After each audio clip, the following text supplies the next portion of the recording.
episode 2 of our YouTube today. Now, this episode is going to be special. I want to talk a little bit about evolution coaching and how we actually come about and what we're about. But later on, we're going to meet with Liam. We're going to see his session, his last hard session before his running event, before his 10-kilometer sprint. It's going to be in about 3 weeks, I believe, 2.5.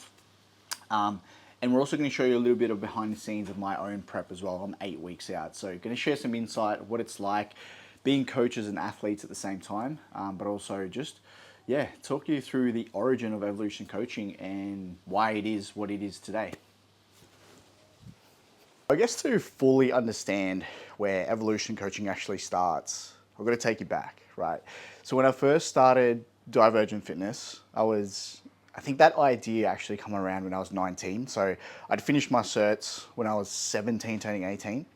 I had a year of bodybuilding. I did my first bodybuilding comp. And after that, both of them paired, getting my fitness qualification and, doing really well at my first bodybuilding show where I come first, the passion was just ignited. And for me back then, my mindset was very different. For me, my mindset was, I didn't want to be average. There was something around, I wanted to be different, right? And I love the quote by Alex Hormozi that states, to be exceptional, you have to be the exception. So I think I was really working off that mindset back then. And, this is where this word divergent come from. Divergent actually means to diverse or to do something differently or to act differently. So that's kind of how that come across. Now, through the process of running the business of Divergent Fitness, I started to accumulate a few different slogans. And for me, the slogan is just the meaning of what we do in that time. And I think the first one was Dare to be Different. Now, I did like that. However, there just kind of come a point where it just didn't feel as deep as I wanted to. I think with everything I do, I'm a very deep thinker and I'm a passionate person. So I want everything to have that meaning that actually attaches to it. So I started to play around with this idea of pursuing one's potential. And the way that I grew up, I spent a lot of time in solitude. And when I was about 12, I still remember this day. I went to one of my favorite lookouts and, whether it is you're religious or spiritual or whatever, I was just someone who spent a lot of time spending time with myself and spending time with my thoughts. And I remember this thought come to me clear as day. It was almost like a vision, right? Where your main purpose in this life or your main goal is pursue your potential. And once that you achieve that, you're going to help others do the same. So that's where that mission was born. As I was kind of like hearing this thought or this vision, there's 3 pictures that kind of come up. And the first one was spirit of a warrior. The second one was mind of an entrepreneur. And the third one was body of an athlete or physique of an athlete. And for anyone who knows me now, you'll know that every single day I deposit into these 3 buckets, whether it's working on my spirit, working on my leadership, working on my, handling my fears, trying to be a better leader, trying to be, a family man, trying to really show up and provide. Or if it's been my business endeavors, so, being an entrepreneurial mindset where, for me, one of the main goals is that life of freedom, financial freedom, and building something that, is bigger than myself, really building something that people can be a part of. And the third one, obviously, having the physique of an athlete. Now, I'm trying to work on the looks part, right? Unfortunately, as I've swung the spectrum the other way, where I'm really just working on my physique, I've kind of lost my movement a little bit. I was always very athletic, very agile. As I've kind of really focused on hypertrophy in the last sort of 2-3 years, I've lost that a little bit. But we never know, right? Depending on how I go these competitions, I could fully switch up and we could get back into those athletic movements and athletic patterns. So we'll see. But yeah, from a bit off topic there, but from that day, I was really inspired to, pursue my potential. And, as years go by, obviously I've been in business now for about 6-7 years. There's been one thought that was the catalyst for the change to evolution coaching now. And I kind of want to give you a bit of backstory on what that thought was. As I'm kind of helping people, pursue their potential, as I'm pursuing my own, client after client after client, I've worked with over 500 people now, I started to notice something. And what I started to notice was I could see their potential before they could see theirs, right? So I kind of started to curate this gift where I could really see people's potential. And what I mean by this is, you know, if someone overweight come to me, or if someone who lacked discipline come to me, I'd always see the lean version of them, or I'd always see the inspired version of them, or the committed version of them who showed up. And I guess the way that I've modeled our business is that's how we teach, that's how we talk to our clients. We talk to that higher version of themselves, and that's how we prompt them, that's how we challenge them. Everything in our program is designed to really pull that best version out of that person. And overdoing this 3 years and enough times, what I realized was maybe I got this wrong. Maybe this whole pursuing your potential, this chasing your potential wasn't actually right. Because if I could see it in someone from the very, very start, it was always there. The only problem was they couldn't see it. And it wasn't until we kept them accountable, it wasn't until we gave them a system, a process, it wasn't until they stacked the wins, started to see the evidence, and started to really curate that confidence within themselves, that's when they'd start to get little peaks at who they're becoming and where that potential actually lied. And this kind of got me to realize that it wasn't something that they had to chase. It was something that was always there, but they just couldn't see it. And that's where our new slogan comes in now, which is unlock your potential. It's something that's always there, but sometimes you just need the right things, the right situations, or the right people in your life to really help you see it. And I mean, that thought, right? I couldn't have had that thought without all the experience, without all the wisdom. So I wanted to sit with that for a little longer. I wanted to really sit with that thought. And I started to ask myself, how did I have this shift? How did I have this shift in mindset? And I know it's just a slogan, but for me, it's a really important part of the business, because for anyone that runs a business, you know what I'm talking about. You need to have a day one mission statement, because as your business scales, things get very chaotic. There's so many different ways you can pivot, but you've really got to stay true to what you believe in. And the stronger the leader believes in this truth or this slogan, right, the easier it is for everyone else to have that same belief as well. And when everyone has the same belief and you have a team that is driven for that one outcome, okay, this is where you're really going to gain a lot of momentum, and this is where you have a really, really strong team. So as I started to kind of dig into where this come from, this one word actually popped in my head. And that one word was, you've evolved, right? Like, you've experienced enough things, you've gone through the trenches, you've added some wisdom, you've learned from a lot of great people, you've learned lessons from a lot of great clients, and you're evolving. So, and as soon as it come to my head, I was like, that's it right there. I don't even need to think anymore. Like, that is it. We are making a change. And I feel like anyone in business, or anyone has done, spent a good decade into a profession, or into, mastering some sort of industry or craft, there's this inevitability of going through this transition or this change where you rebrand, or you kind of take a pivot. Because if you are in an industry for more than, in my opinion, half a decade, and you're not pivoting, you're not making changes, then you're not really learning, and so for me, that pivot and that rebrand was actually inevitable. And the way that it kind of come out, I think for me, just felt really magical. It felt really almost authentic, but also, naturally, just felt like it had to happen. So yeah, guys, I wanted to share that today.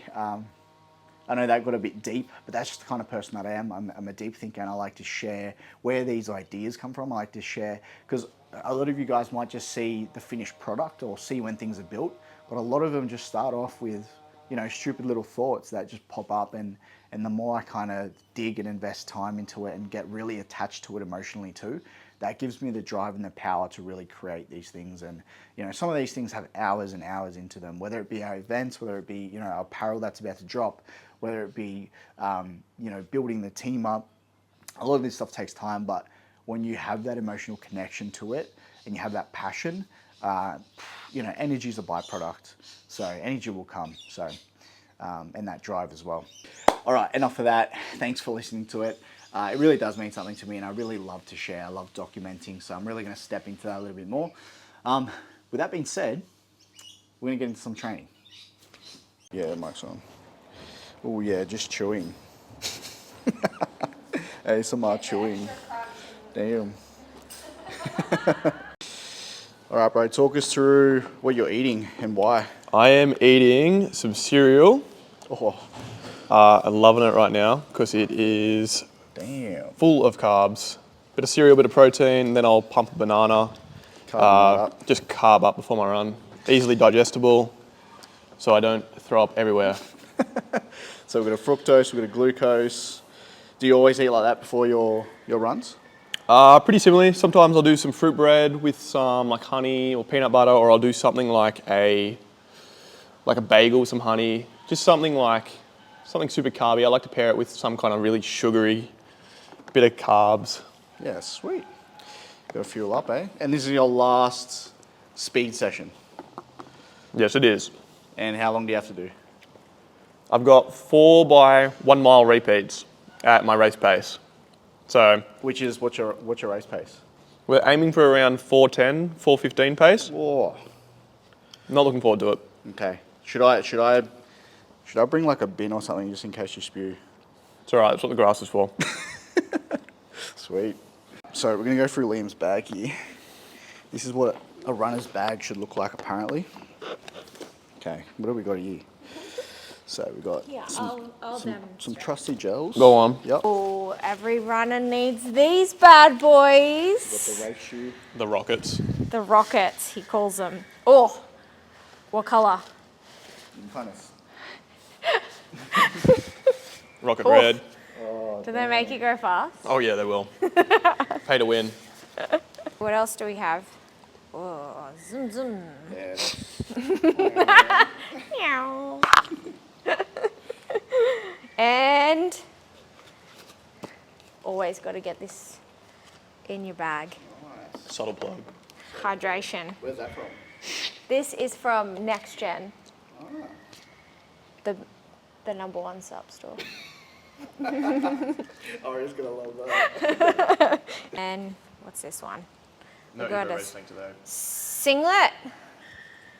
Race kit. This makes him go quick too. This is for content purposes. Yep. Which is Liam getting better at content? Yes, Liam is getting better content. Thanks to. Ooh, they're fancy. They do the thing. Can you show us how to put them on? Oh, Feeling fancy. Damn. It's like. do they actually go in the ear? No. Oh, they don't. The sound goes through its bone conduction. It's really weird. It is bone conduction. It is really weird. Wow. Preparation. Oh, they're actually good. Is this a warm up? Yeah. Dynamic. Just go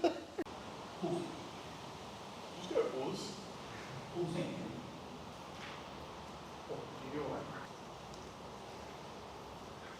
I can feel like as I'm getting down, my joints are joined.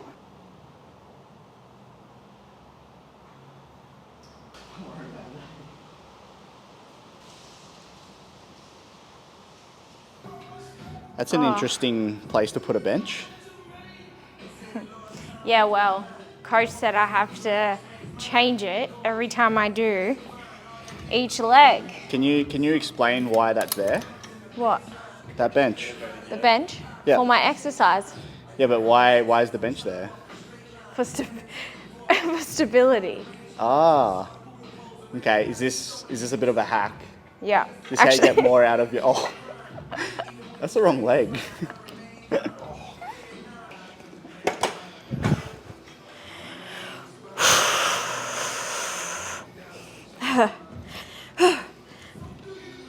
There you go.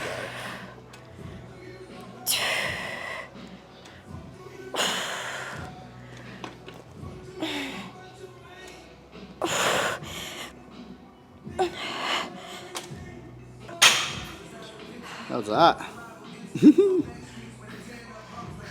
All right, so make sure you always do your warm-up sets. So for me, I'm probably gonna go to maybe 6, 7 plates aside here at the top set. So I like to generally start at about 50% of the load. And I'm just gonna show you how I actually go through my warm-up sets. For the first one, being the 50% load, I'll literally do 3 to 5 reps, pausing at the bottom. And then as I kind of taper up the weight, it might be 3 reps, 2 reps, 1. And then when I get to my working weight, which might be 5 plates, so about sort of 80%, 70%, that's when I'll actually do, 10 to 12 reps. So we're saving a lot of our energy. All this pausing, all this ramping up the weight, it's just, getting the tendons ready, pushing the blood in the muscle. So I'll show you what it's like.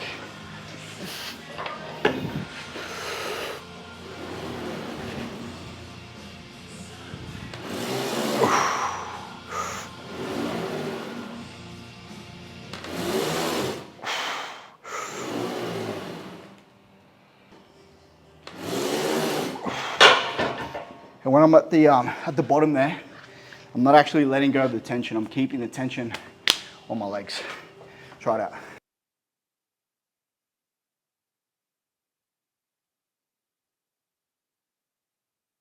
We've got a little challenge happening here. The legs are very sore though. Single leg press. And I have to do double the weight that Keely's doing. So we've got a plate aside. I've got to do 2 plates aside. That's already easy for you. Nah, not on this leg press. This leg press already like 50 kilos. So we'll see. I want you to go first so that I can know when to beat you. Nah, you said you wanted to go first. Oh dear. No, because you're going to get competitive and what I get, you're actually going to try and beat. Then you better get like 100 then. Oh, that's not fair. I know what you're like. So it's all fun and games. Until someone's losing. Exactly. Then... It's all fun and games, but you always take it as a competition. Oh.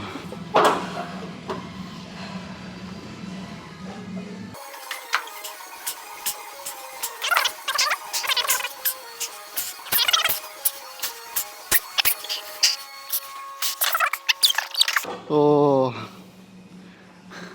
That poor leg. Oh my God. How many was that? 20? 20. Yeah. And you usually do like 10 reps. Oh, wow, that... See people, that's why you train with training partners, or that's why you create little challenges. Double the reps usually gets.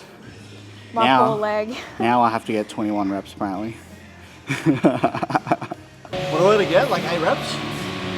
Yeah, 8. 8's good. Oh, rough.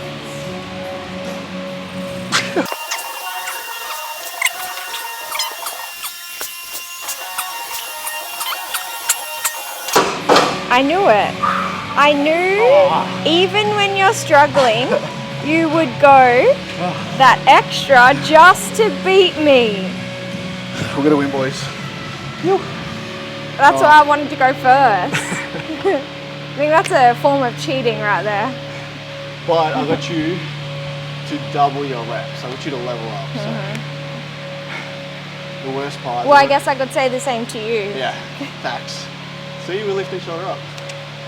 The worst parts are going to go to the next leg. And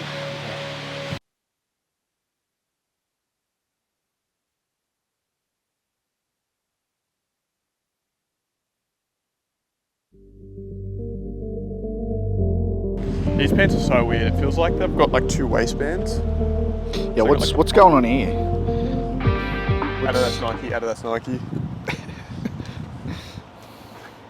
Clashing. So we're going through we're testing race pace, so going over 4 by 1 mile. So doing 1.6 Ks at race pace, so that's gonna hopefully be 4:10, 4:15 pace. So just gonna try hold on and not die. Do you feel confident? We'll see. So first we're warming up.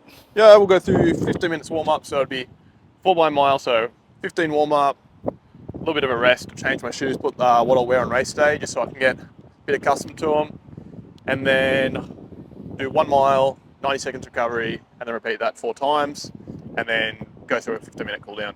Damn. All right, bro, let's go. Let's warm up. Oh. Liam would be hating it out there. It's really cold conditions. It's raining, and I think it's playing on his mindset a little bit. So it's his hardest run for a bit of context. So it should be interesting how he goes, really. But it's a good test. It's a good mental test. We'll see.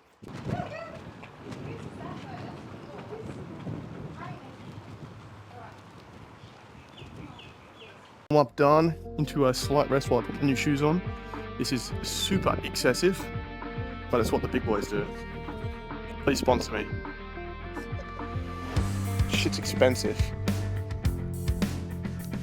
Looks like this. Yeah, plug precision. Sick of paying like $30. So these are the shoes I'll be racing in.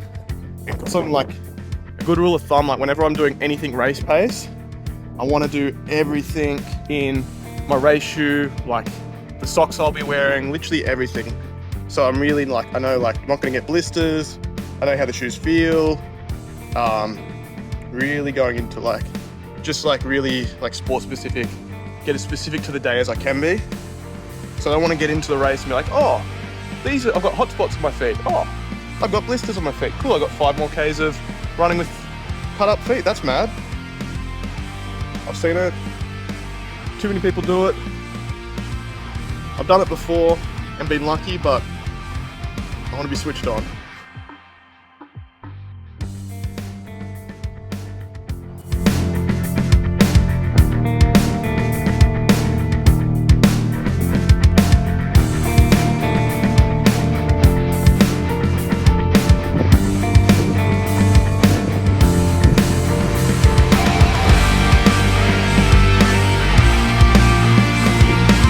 Comfortably uncomfortable.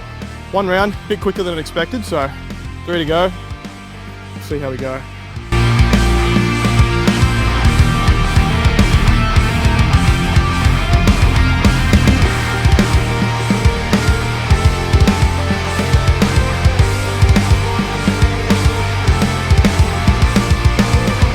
How do you feel, sir? Felt that a little bit, but still feeling good, still above target, so see where we go. Yeah, just put the head down and push through it.